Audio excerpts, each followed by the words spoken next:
put your hands together and give a very warm welcome to Nas and Damian Marley.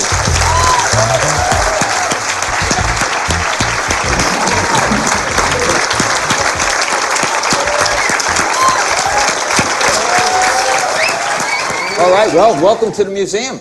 This is an exciting night for us. You might be making history. There's some groundbreaking music being made. So that's where really I want to start. First of all, the two of you working together, you've done it before. Well, for me, it started as being a fan, you know what I mean? The first time I met Nas was, I don't know if Nas remembers still, but it was Smoking Groove's tour back in '96. He was on tour along with the Fugees, and my older brothers and sisters, Ziggy Marley and the Melody Makers, was on that tour also.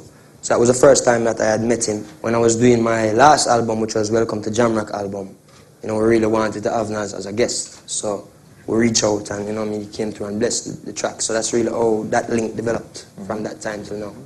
Yeah. Did you know his music and stuff at the time? I've always been a fan of his whole family. And once I heard Jamrock, once that was out, that was like the hottest record in the streets everywhere. So when I got the call on that, I just jumped to it to work on his album.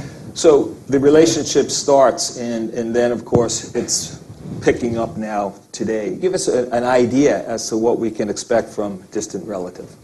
What you expect from Distant Relative? Expect the unexpected, you know? I mean, we're trying to take a unique approach right now with the album, you know, musically. I think it kind of really have a flavor that is kind of new. You know, we really try to incorporate a whole heap of African flavors within what is our regular flavors, you know what I'm saying? And do it in a way that it don't really feel like too obvious need or too forced. You know what I mean? I think some of the things people might be surprised that when they hear some of the music that it actually come from Africa. You know, we have a group of musicians that we're working with from Jamaica that we, you know, that I travel with, you know, has been contributing to the project. And, you know, that's where we've been really battling it out of lately, you know. Yeah. It's mostly life that we've been doing. Yeah. It's life. Yeah. It's life. It's like, you know, we first started working, you know, I kind of wanted to think about what direction we should go in, like reggae, rap, whatever, because it's all like the same, reggae and rap, but it kind of went into its own thing. He got a lot of ideas. I've been taking a lot of like music from him. He'll let me hear some African music that's like crazy, some stuff I never heard of, just ride around with it. And I see what he's doing in the studio with all the players, all the musicians and everything. So the music, I call it world music. You know what I mean? I don't know what to call it. It's just music. We had a few concepts. We had a few ideas, and was trying to really narrow it down to one message, I think. You know what I mean? So I had a lot of ideas. He had a lot of ideas, and they were all similar. You know, all basically around, you know, empowerment in a way, because if we're talking about distant relatives, we're talking about the human family, the race, the human race, and how we're all somehow connected. When you guys are in the studio together, how do you find that middle ground between where you might want to take the music? I think we share a great respect for each other, and we both really respect each other's opinions and know that it's both, you know, it's as much Nas' project as it is mine. You know what I mean? In that case of everything. So, you know, we have a great chemistry working together in the studio that I don't think it's something you can force, just natural, you know what I mean? That has been really playing out into the music. It's been a lyrical thing too. I mean, you know, I'll hear what he's doing, I hear a verse that he's laying, and I'm checking it out, and I'm like, okay, you know, I'm trying to fit mine in there so the song is like making sense, you know what I mean? But you always hear something new in what he's saying. You're like, wow, I didn't know you knew that. Oh, wow, like, tell me more about that. Like, you know, the verses start conversations. Like, somebody will lay a verse and it'd be like, yo, what do you mean that? Yeah. And then we just go into it and we spark these conversations and stuff. How do you prepare when you go into the studio? Are you listening to certain things, maybe some of his work or work of other Jamaican reggae or dancehall artists, and do you listen to some New York rap stuff, or is it strictly spontaneous? You just walk in and just let it go? It's a great questions, man. You got really good, man. Good questions, man. Yeah. I got to tell you, I listen to Damian's stuff, and today I was listening to his dad's stuff. You know. Really? Yeah. You know, just going into that world, and you know, Bob. You know. Bop. Bong, bong. Sometimes, yeah. And how about you, Damian? Well, like I was saying earlier, you know, I started out as a fan. So even before really coming to work on this project, I own a lot of his albums, you know what I mean? So, and then, you know, going into the studio, just going with an open mind, really. Open heart. Who's producing it?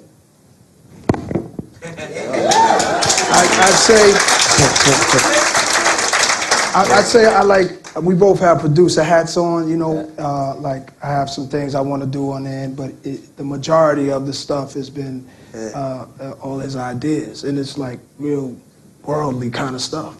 What I have heard rumor-wise is that this is not a reggae album, this is not a dancehall album, this is not a rap album, but you have taken the music in places that are going to really surprise people, that you're opening some brand new avenues of musical expression.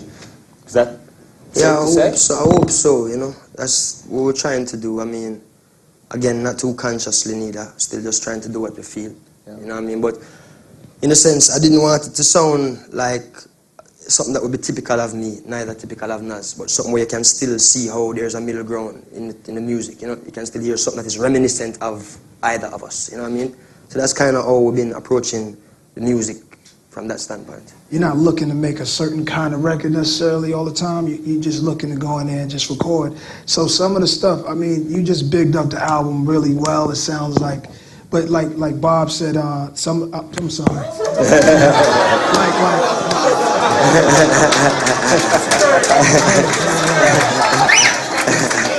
Hey, I never told you, but sometimes in the studio it's like, wow. You know what I mean? Hey, it is what it is. I mean, I wanted to just to comment to what Nas was just saying, that it's been really fun, you know, especially over the last couple of days we've been working together, because what we've been doing is really like going in the booth together. And like I would spit out 2 lines. Yeah, I would spit out I would spit out a few lines, and then Nas would spit out a few, and you know, every now and then I might need a word or two, and he would give me a word or give me a line, you know what I mean? And that was really fun, because even in the sense of you know, again, like I said, I've been, you know, working with someone who you respect, especially as a lyricist. You know what I mean? It's really like iron sharpen iron right now. Because you can't slack off right now, you know? Yeah, man. So great experience, and it's a great learning experience for me too, you know? And it sounds like, again, the things that you're writing and the things that will probably appear on this record are instruments of change, perhaps, as it goes toward Africa. Is that a fair assessment? Yeah. There's a universal truth on the album that I think it goes beyond just Africa, as you were saying, that thing about humanity, you know what I mean? But, you know, we still know that right now we want to raise some awareness toward Africa, you know, to our generation especially, you know, in all kind of ways, to not even just about the struggles, but just about Africa in general. Yeah. There's a lot of good things about Africa too that we want to highlight, and you know what I mean? Just really educate people about Africa. And certainly, I mean, Africa needs the attention. There's a lot of things going there, and there's a lot of maybe more problems in Africa than anywhere else per square foot on this planet.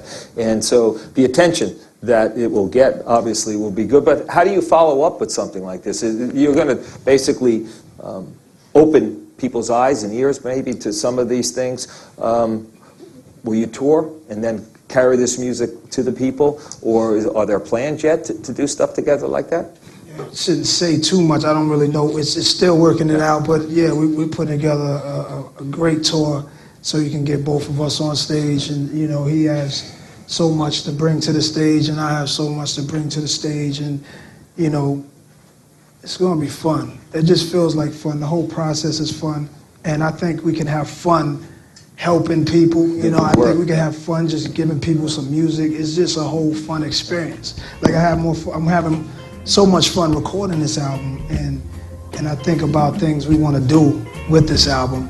You know, it's just limitless. You know what